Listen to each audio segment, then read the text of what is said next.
All right, thanks for tuning in. All right, so basically, the core issue is that hormonal birth control is marketed primarily as a pregnancy prevention tool. Okay, yet it is framed in a way that assumes pregnancy begins at implantation, and this is a false assumption. So we know that this is wrong. Right? Biologically, life begins at fertilization, right? This is very, very important. At fertilization, we'll put this in granium, when a new genetically distinct human organism is formed. So, if anybody still believes that implantation is a starting of pregnancy, I mean, that's certainly not true. I mean, well, okay, so the woman can have the pregnancy detected at implantation, sure, but that's not the starting of pregnancy. Who goes there? Who has lots and lots of money to make if everybody believes this nonsense lie. Okay, so first of all, they have to put this lie out, which I've talked extensively on this channel, right?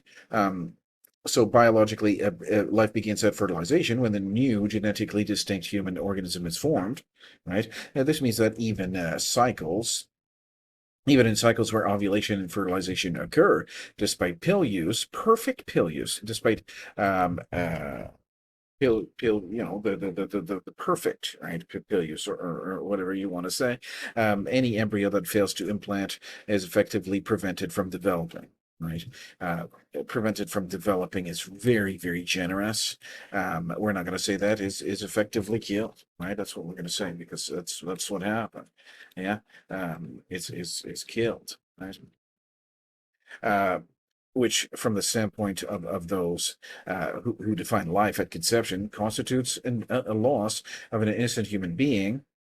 Okay, an innocent human life. The marketing and regulatory framework creating a disconnect between what the pill it does biologically and what the public is told it does, leaving a profound ethical tension unaddressed. Right, that there's up in the air. Right, so they're putting all this garbage in a society, and they're saying, yeah, it could kill an innocent human being. Right, and how great of a loss to our society is one, just one. Right, and this creates many, many, many deaths of these viable embryos. I mean, if you can imagine, one, how valuable is that one embryo, right? And we have so many, right? So and what's even worse, right? What's even worse, and we have to be mature about the situation, and the only way to be mature about the situation is to file complaints with the regulatory body, is to file complaints. I mean, that's the only way. It's like on the job training. I see. It's the only way. File complaints with the federal police. Right? That's the only way we can get to where I with this information on this channel is today. The information on this channel is it's a catalog of my learning about how awful this really is. And there's no doubt, there's zero doubt, right, that this happens, and there are some children, right, some humans that will be killed, right, but because of these, the failure to implant or whatever, right? So the difficulty in making this issue legally or scientifically concrete does not negate its moral weight. While no one can currently prove to a jury that a specific embryo died because of hormonal contraception, the statistical and probabilistic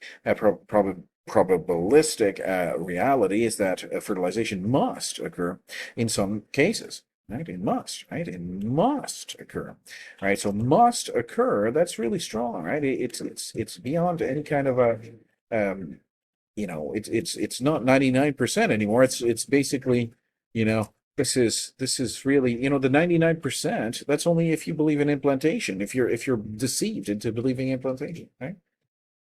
But it's not. It's fertilization, the starting of life, not implantation.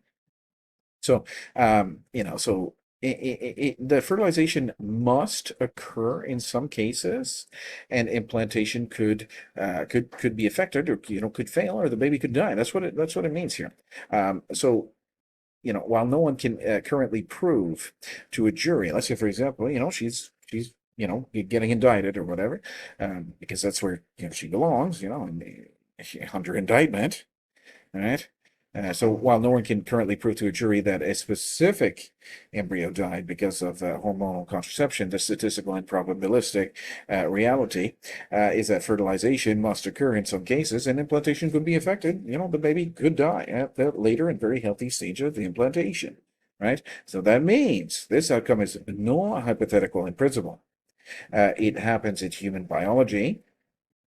From a moral perspective, the invisibility of these losses does not lessen their significance, right? Even if the law and science cannot quantify or attribute direct causation, the ethical concern remains real, and it challenges society to reconcile widely used contraceptive practices with the reality of early human life. So what do we have here? We have a situation where law and medicine, the two, so, two of the most respectable or most learned people are in this field and all that stuff, and they can't even they can't even prove what we are. What everybody, like, most of the people don't even know what's happening, but most of the people that know is happening, we know that these babies are dying, right? And nothing can be done about it, right? Nothing can be done about it. Like, that's what gets me. Like, because there's no proof of death because the baby's small, right? The baby's small, so a very, very small baby. Right? You cannot establish proof of death, so that means that it's okay to continue on with this barbarism, right? It's absolutely barbaric, right? So so it's in saying that, it's clear that the legal system has failed, right? Has failed to uphold the rights to life, right? Has failed to uphold the rights to life. The medical system, the medical establishment, certainly, very, very dodgy, very, very dodgy. They've torn down what it means to become a doctor, and they've just basically changed it into an industry rep. It's not a doctor at all, right? So I'd like to go see a real doctor, like a real one, right? To allow this level of injustice to continue. I mean, it's absolutely barbaric. Thank you very much for tuning in. See ya.